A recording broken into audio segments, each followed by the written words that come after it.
Bonjour à toutes et à tous, j'espère que vous allez bien en ce mois de février. Pour ma part, je vous avoue qu'entre la reprise des cours toujours en ligne et puis cette nouvelle que j'ai appris hier après-midi comme la plupart d'entre vous et on va en parler, c'est pas oufissime, on va pas se le cacher.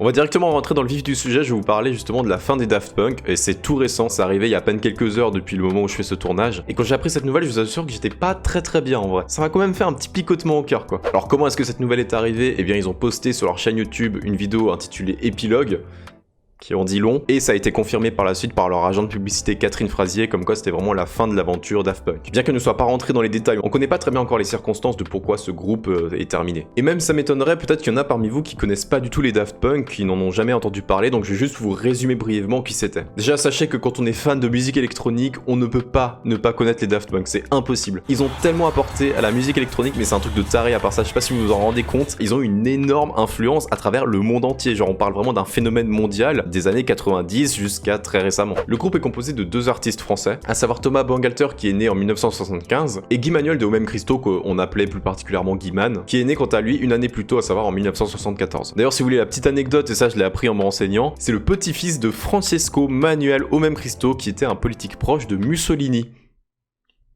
Voilà, c'est la petite info insolite que je voulais bien vous partager. Faut savoir qu'ils ont commencé à produire de la musique à leurs 18-19 ans avec un autre membre qui s'appelle Laurent Brankovitz. Ils avaient créé les trois en 1992 un groupe qui s'appelait Darlene. Puis un an plus tard, vu que ce groupe ne fonctionnait pas vraiment avec la musique proposée, eh bien Laurent est parti du groupe tandis que Thomas et Guimard ont continué et ils se sont appelés à partir de là les Daft Punk. Alors après, il y a plein de choses que je pourrais aborder sur comment est-ce qu'ils se sont appropriés ce pseudo, comment est-ce qu'ils ont commencé à évoluer. Si ça vous intéresse vraiment, je pourrais faire une vidéo à part pour vraiment revenir sur l'histoire du groupe en tant que tel. Mais pour l'instant, je voulais vraiment me concentrer sur cette nouvelle qu'on a appris. Je peux juste encore vous sortir quelques infos insolites qui sont vraiment assez intéressantes. Thomas a fait partie du groupe Stardust en 1998 et c'est eux qui ont joué Music Sounds Better With You.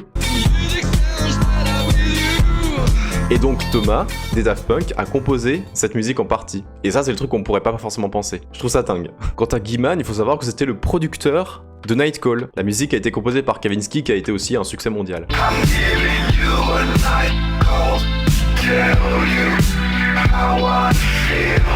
Et ce genre d'infos je kiffe parce que j'étais pas du tout au courant, mais de savoir que Nightcall ça a été composé par un membre des Daft Punk et Music Sounds Better With You également, je sais pas, je trouve ça trop stylé. Bref, de 1993 jusqu'à maintenant, ils ont vraiment enchaîné les succès, genre c'était un truc de taré, il y avait tellement une hype autour de ce duo, que là forcément, quand on a appris qu'ils se séparaient, c'était un peu la douche froide. Du coup, je voulais juste revenir avec vous sur le clip en question qui est sorti hier, et puis un petit peu essayer de l'analyser pour comprendre quelques petites infos. Alors le clip en question, Épilogue, qui au moment où je suis en train de faire ce tournage comptabilise déjà 13 500 000 vues, c'est pas rien.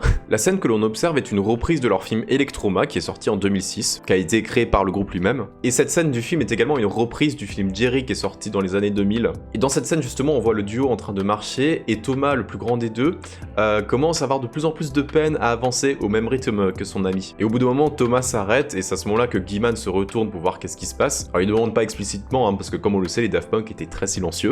Thomas lui montre son dos et on observe une bombe à détonation et on comprend qu'il demande à son ami de longue date de l'exploser, tout simplement. Et donc lorsque Guy-Man active cette bombe à retardement, on voit vraiment cette tension, et là je vous jure, mais cette scène, ce plan où on voit justement Thomas en train d'avancer, et on sait qu'il va se faire exploser, même si on se dit non, peut-être qu'il va y avoir un changement et tout. Au final, ça se produit et Thomas explose.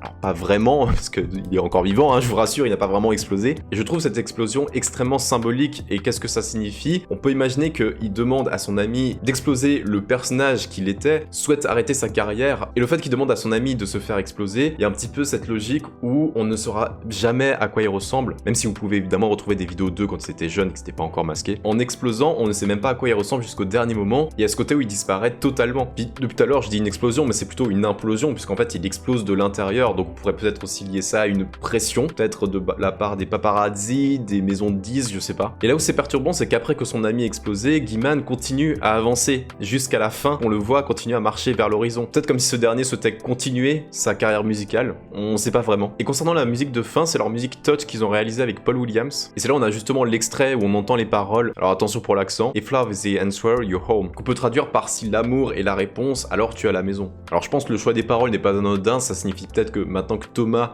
a trouvé l'amour, à savoir peut-être sa vie avec sa famille, bah ça y est, il a fini sa carrière et il va se concentrer maintenant sur ses relations privées, sur son cercle familial à la maison. Mais du coup ça c'est l'analyse qu'on peut faire du clip, mais on sait pas forcément les raisons qui ont poussé à ce que le groupe se sépare vraiment. Alors est-ce que c'est lié à l'âge, sachant que là en 2021, ils ont tous les deux 46-47, ils se rapprochent dangereusement de la cinquantaine, et même si on peut très bien encore être un artiste à 50 ans, le groupe a quand même 28 années derrière lui, c'est quand même assez conséquent. Peut-être aussi une lassitude, peut-être qu'au bout d'un moment il n'avait plus du tout envie de faire de la musique, que ce soit Thomas ou même Guy-Man, on sait pas. Il peut y avoir aussi une forme de pression, parce que c'est vrai qu'en 28 ans de carrière, le groupe n'a sorti que 4 albums, et le fait qu'on n'a plus vraiment entendu parler d'eux ces dernières années, on avait un petit peu cette attente qu'ils allaient sortir un nouvel album, qu'ils allaient revenir sur le devant de la scène, et ça a peut-être mis une tellement grosse pression aux deux artistes qu'ils ont préféré s'arrêter avant de décevoir le public, en mode on s'arrête maintenant avant que les gens commencent à nous oublier. Après il y en a qui disent que les deux amis se seraient embrouillés, mais perso j'y crois pas trop, parce que on voit dans la vidéo, j'ai l'impression que c'est plus une espèce d'au revoir entre les deux, ils ne vont plus dans la même direction, mais pour autant il n'y a pas l'air d'avoir un combat entre les deux. Peut-être qu'on aura plus d'explications dans les jours à venir, si c'est le cas, bah je vous tiendrai au courant. Et du coup on peut se demander qu'est-ce que c'est la suite, est-ce que le groupe est vraiment terminé, ou est-ce qu'il va encore se passer des choses? Alors déjà il y aurait l'hypothèse qu'il va y avoir un dernier album, il y avait déjà des rumeurs comme quoi un album était en préparation, parce que c'est vrai que dans la vidéo on a la date 1993, donc le début du groupe, jusqu'à 2021. Et étant donné qu'on est encore au début 2021, on pourrait imaginer qu'il y aura peut-être encore une ou deux musiques qui va sortir jusqu'à la fin de l'année. Mais franchement j'y crois pas trop, parce que la façon dont la vidéo s'est réalisée, tu sens que genre il y a une explosion, c'est la fin. Je pourrais me tromper, mais j'ai très peu d'espoir sur le fait qu'il y aura un dernier album. Et du coup il y a une autre question qui se pose, est-ce que les deux arrêtent leur carrière musicale? Est-ce qu'ils font tous les deux de leur côté? Est-ce qu'il y en a qu'un des deux qui continue? En ce qui concerne Thomas, j'ai pas l'impression qu'il va continuer, j'ai l'impression qu'il a un petit peu fait le tour, et peut-être qu'il va se concentrer plus sur sa famille, ou alors il va continuer à produire des musiques mais que pour des films. Alors que pour Guy Manuel, il y a quand même ce côté où il continue d'avancer à l'horizon, donc soit il va peut-être collaborer avec d'autres artistes, peut-être former un nouveau groupe, même si je pense que ça remplacera jamais les Daft Punk, parce que c'était vraiment quelque chose d'unique et légendaire, ou alors il va peut-être continuer seul. Franchement j'ai pas la réponse, vous pensez bien que je les connais pas personnellement, mais c'est vrai que le fait de se dire que ça y est c'est fini, c'est la fin des Daft Punk, bah pour moi c'est un peu comme si c'était la fin d'une ère, genre vraiment c'est des personnes qui ont bercé dans la musique électronique des millions de personnes. Quand ils ont commencé leur musique en 1993, moi j'étais même pas né. À partir du moment où je me suis plongé dans la musique électronique, j'ai compris qu'il y avait toujours une influence des Daft Punk dans beaucoup de morceaux. Et si je cite One More Time, Daft Punk, Technologic, c'est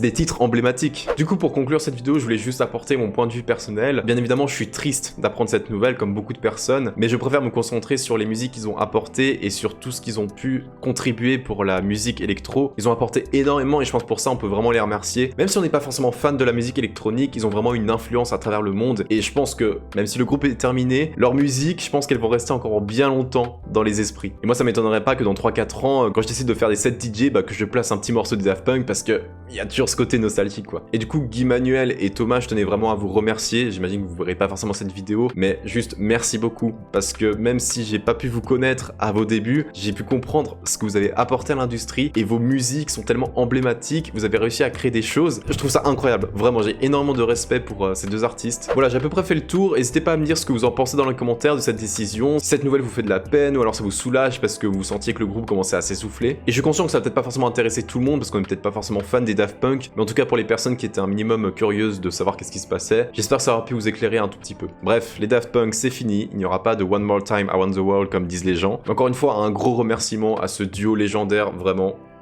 Ils ont assuré. Sur ce, je vous souhaite une bonne fin de journée, j'espère que cette vidéo vous aura plu. N'hésitez pas à la liker si jamais c'est le cas, à donner votre avis dans les commentaires. Vous pouvez aussi vous abonner à la chaîne YouTube, et je précise que je suis toujours en live sur Twitch à peu près tous les soirs, donc si vous voulez nous rejoindre, vous allez sur la chaîne Twitch qui sera dans la description. Allez, je vous laisse là-dessus, prenez soin de vous, et à la prochaine sur YouTube ou sur Twitch. Ciao ciao.